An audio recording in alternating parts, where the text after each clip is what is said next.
Alright mga kasipag, flex ko lang yung pamain ko sa jigging. Yan, sa traditional jigging mga kasipag. O tawag dito sa amin bira-bira. Ito yung ginamit ko mga kasipag. Meron din akong neon green na kulay. Ang gamit ko nga pala dito mga kasipag sa setup is isang pirasong balahibo ng manok na balaw or bakiki. Pwede ring talisayin mga kasipag. Tapos isang crystalline lang yung nilagay ko, tinupi para magkabilaan. Tapos neon green naman yung kulay. Meron din akong dilaw mga kasipag. Yan. Effective din yung dilaw.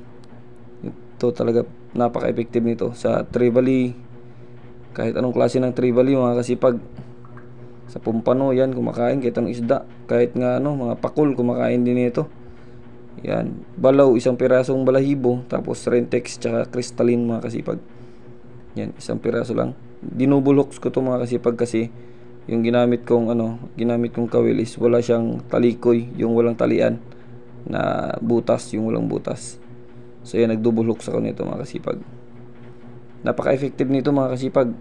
Subok ko na to. Ito gagamitin natin sa day off natin mga kasipag. Yan. Tsaka ito naman mga kasipag, hindi ako naglagay ng rentex. Nilagay ko lang is purong crystalline. Ginagamit ko ito mga kasipag pag malabo yung dagat. Yan, gumagamit ako nito. Tsaka ito, maraming crystalline. Ginagamit ko din to pag malabo ang dagat. Pag maraming crystalline mga kasipag, effective to pag malabo ang dagat mga kasipag kasi mas mabilis siyang makita ng isda. Yan. Pag ginamit mo naman to ng yung dagat, hindi siya masyadong nakakainan kasi kitang-kita na ng isda na hindi siya isda. Pero pag talagang gutom yung isda, kinakain pa rin yan mga kasipag.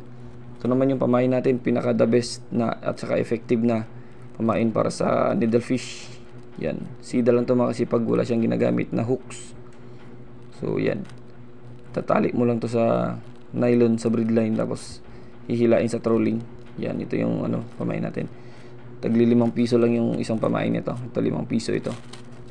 Bumili ako ng 9 na piraso para sa day off. So yan mga kasipag, thank you for watching.